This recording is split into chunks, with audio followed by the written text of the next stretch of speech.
Have you ever discovered a detail in a theme park and thought, there's gotta be a story behind that? Well, you've come to the right place. We're Amanda, Kevin, and Kim, the team behind We're in the Park, and we've spent years exploring theme parks and finding the details that most people miss. Now, we're diving into the history, stories, and secrets behind those magical details. So grab your curiosity, and maybe even a churro, and let's explore the parks together, one detail at a time.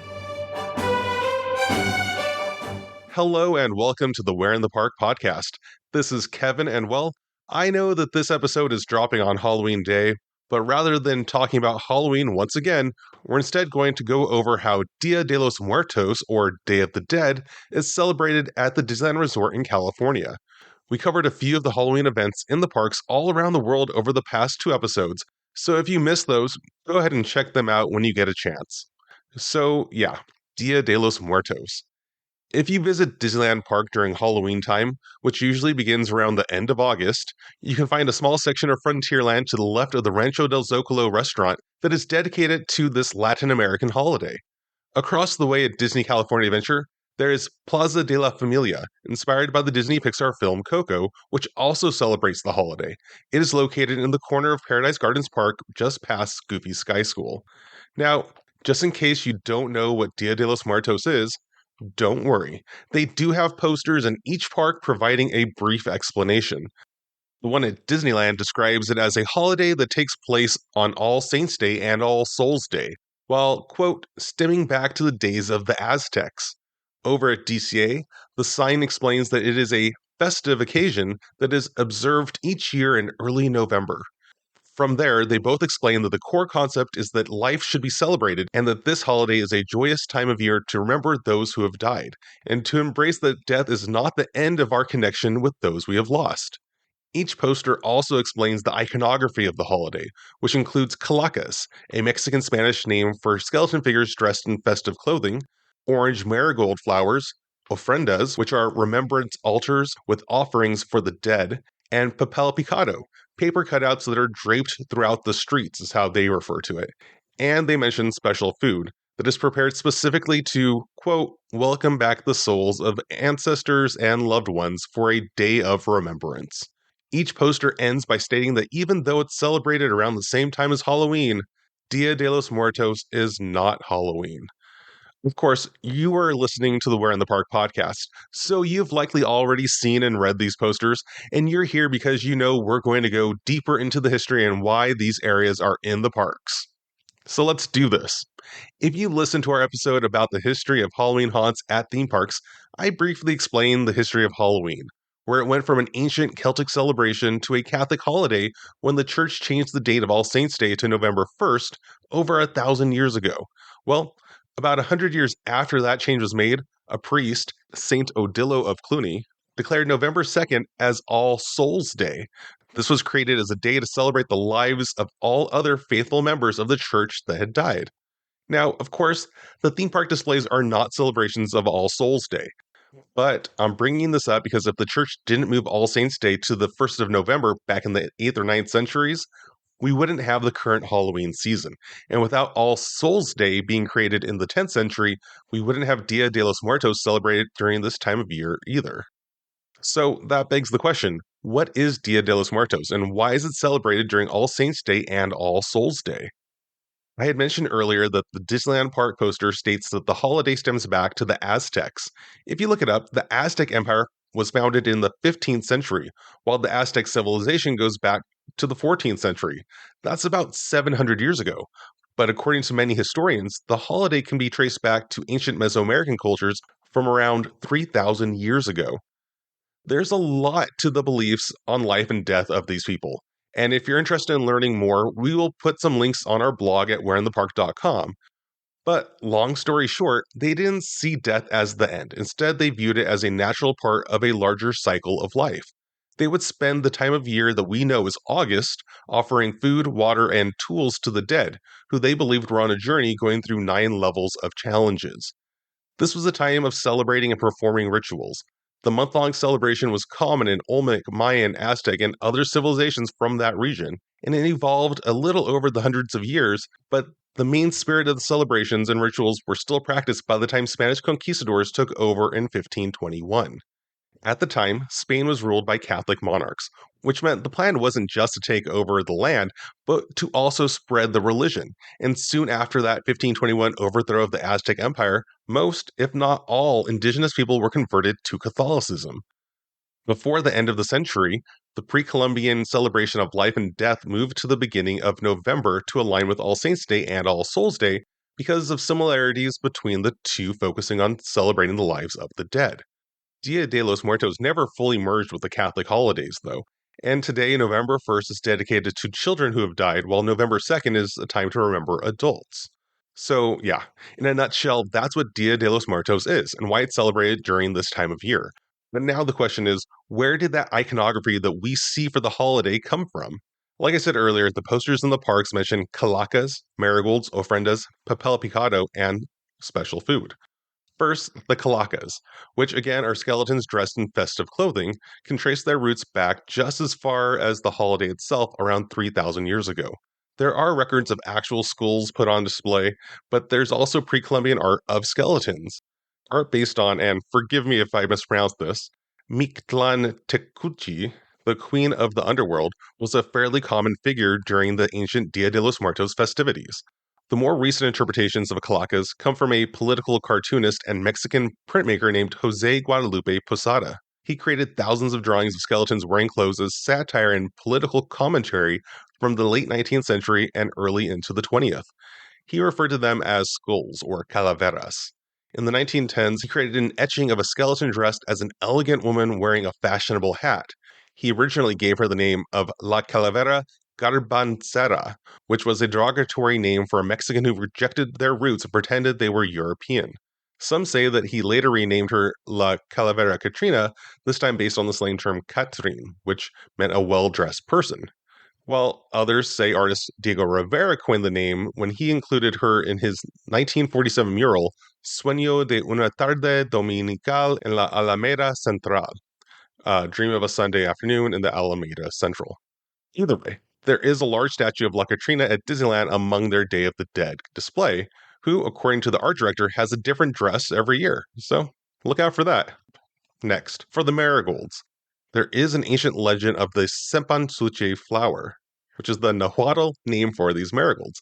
It is a myth about a couple deeply in love. The man, Huitzilin, goes to war and dies. Then the woman, Xochi, with her heart broken, goes to the top of a mountain to try to get the sun god Tonatiuh to unite her with her love. In the story, the sun god decides to help her out and turns her into a bright orange Cempasúchil flower, which was immediately visited by a hummingbird, which was Huitzilin reborn. The story, they say, is why marigolds are associated with celebrating the dead in Latin America, including during Dia de los Muertos. And just a fun fact, the guy's name, Huitzilin, is the Nahuatl word for hummingbird. So I guess there was a spoiler in there for locals. Other reasons for marigolds being associated with the holiday include that they grow well in Mexico during autumn, and that they have a strong smell and a bright color that they say help attract the souls of the dead. Sometimes the flowers are spread from the gravesite to the house where an ofrenda has a photo of the loved one. Talking about ofrendas, like I had said, the earliest traditions of this holiday include offerings to the dead. And the word ofrendas is a Spanish word that means offerings. But the term is also used to refer to the altars put up during Dia de los Muertos, specifically for those offerings. If you've seen the movie Coco, you know what they look like. If you haven't, go watch it. It's a great movie. In the movie, the photos of the ofrenda were kind of the main focus, but traditionally they also have items that represent the four elements: water, earth, fire, and wind. This usually includes a bowl of water, both for the loved one to drink, but also to pay honor to water. Food for them to eat, but that also represents the earth, and there's candles representing fire and papel picado representing wind. If you remember, papel picado was mentioned on the posters in the parks. They describe it as paper cutouts that are draped throughout the streets, but they are also often found on ofrendas. The term itself means chopped or punched paper, and it's believed that the art form goes back to the Aztecs using bark to create religious works of art in this method. It is believed that tissue started being used after the Spanish introduced Chinese tissue to the region in the 17th century. There is a legend that the modern version that we know, with brightly colored tissue or plastic, was first created in San Salvador, Huixolotla, in the Mexican state of Puebla. They didn't really start spreading it to other regions of Mexico until the 1920s, but by the 1970s, they'd become a common decoration for ofrendas as well as buildings and streets. And that leaves us with special foods, which can include tamales, pozole, flan, horchata. Really, whatever the deceased ones like the most is what will be put on the altar for them. Specific to Dia de los Muertos, though, is pan de muerto, which is a sweet bread that's decorated with bone shaped dough. The round shape of the bread symbolizes the cycle of life and death. Some say that pan de muerto was first created after the Spanish brought wheat flour to Mexico in the early 1500s, while others claim Aztecs made a version with amaranth, honey, and human blood as an offering to the gods. While another story is that Aztec priests would sacrifice young women, placing a heart in a clay pot and then mixing it with amaranth before eating it as an offering to thank the gods. And that Spanish Catholic priests convinced indigenous people to bake bread and use red sugar to represent blood instead because, that seemed gross to them. Talking about people being uncomfortable with local customs, another item associated with Dia de los Muertos and can often be found on ofrendas are sugar skulls. According to historians, they started being created because Spaniards didn't like the way indigenous people use actual human skulls on altars for the dead. Italian missionaries had brought the art form over in the 17th century, and sugar was abundant in Mexico, making it a cheap way to create art.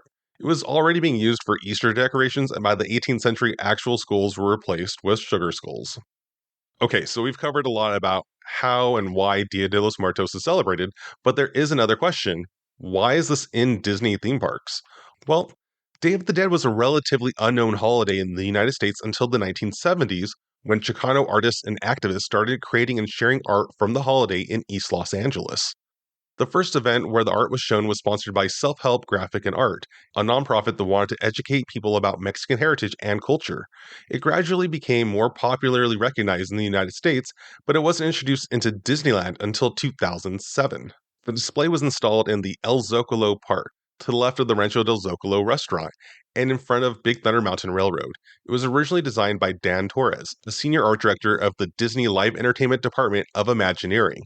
According to his LinkedIn page, he began working for Disney in 1991, working on Toontown in Anaheim, Tower of Terror in Walt Disney World, and Storybook Land in Paris.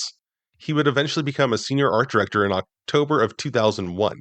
According to an Instagram post from the official Disney Live Entertainment account from 2 years ago, he spent a long time researching and talking with vendors on Olvera Street in Los Angeles for inspiration for the Dia de los Muertos tribute. He is quoted saying, "The more we know about the history of Day of the Dead, the more we want to celebrate. Fear turns into smiles, sorrow turns into happiness, and death turns into life." He also mentioned that the Katrina figure changes her costume every year, so make sure to keep an eye out for that. The earliest reference that we could find about this addition to Disneyland is from a Mice Chat forum post from September 7th, 2007, with people speculating on what the Rancho del Zócalo Dia de los Muertos would be, based on the category being theater, and designer notes describing festoon lights, all dipped in custom Roscoe colorine colors. If you know more about the conversations that occurred that led to this addition to the park being greenlit, please come share them with us on our private Facebook page, Where in the Park Explorers. We would love to know how the original pitch went and how the location in the park was decided upon. But yeah, the display was well received and has returned every year since, as always, except for 2020. Continuing on, this isn't 100% park related, but in 2013, Disney did receive some public backlash after they tried to trademark the phrase Dia de los Muertos, because they wanted to use the name on merchandise for their upcoming film by that name. They eventually dropped the trademark request and changed the film's name to Coco. And talking about Coco, that film is the reason we received a second tribute to the holiday, this time over at Disney California Adventure. It was first installed during Halloween time in 2017, from September 15th through November 2nd, even though the movie wouldn't release to theaters until the end of November. This area was also designed by Dan Torres, along with creative director Susanna Tubert. The original version included an exhibit about the film, plus a musical celebration of Coco, performances by mariachi divas, and delicious foods, and it would include much of the Dia de los Muertos iconography already described before. Along with sections for crafts, the Tree of Life, or Arbol de la Vida, is where guests are encouraged to write memories and stories about remembered loved ones. The version found in the park has changed a little over the years, but the core concept of a bright, colorful, stylized family tree inspired design with calacas among the branches has been the same. It is inspired by pottery and ceramic traditions from the central highlands of Mexico. It isn't clear when the first artistic tree with people on it was created, but we do know that early Spanish friars commissioned pieces based on the Adam and Eve story from the Bible that ended up looking similar to what we now know as the Mexican Tree of Life art. The look of the tree found in the park is more closely inspired by those created by Aurelio Flores from Izúcar de Matamoros. Aurelio created candelabras and incense burners in this style starting in the 1920s, with the first known use of the name Árboles de la Vida to refer to these works coming from a book about Mexican folk art written by Patricia Fent Ross in 1952. Another piece of Mexican art represented in the Plaza de la Familia are alebrijas. There are sculptures, puppets, and arts and crafts of paper masks dedicated to these colorful animals that were prominent characters in the film Coco. This year, they even introduced a Dante sipper. That's the alebrija Zolo dog from the movie.